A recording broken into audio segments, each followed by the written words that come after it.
So I'm going to finish with verses from the New Testament, this time the letter of James. And so this is a brilliant letter. I love James's letter. And he says this in chapter 1, verse 26. If anyone thinks he is religious and does not bridle his tongue, but deceives his heart, this person's religion is worthless.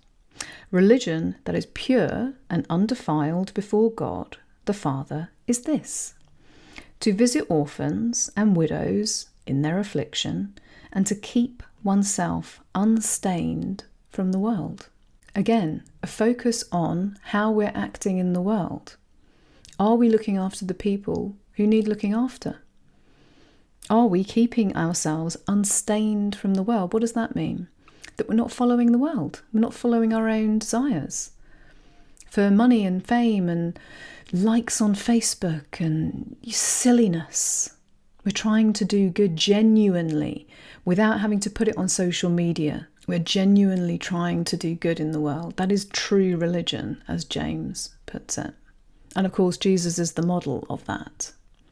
Jesus is the model of how we are supposed to be acting, our template, the image of God, where the full wholeness of deity dwells bodily. And what did he do? Feed the poor, heal the sick, deliver people from demonic oppression, and called out the religious Jewish elite of the time, the Pharisees, who had been heaping too many burdens on the people, and who Jesus called hypocrites for doing so. Woe to you, scribes and Pharisees, hypocrites! For you are like whitewashed tombs, which outwardly appear beautiful, but on the inside are full of dead people's bones and all uncleanness. Looking good on the outside, but on the inside, dead people's bones and all uncleanness.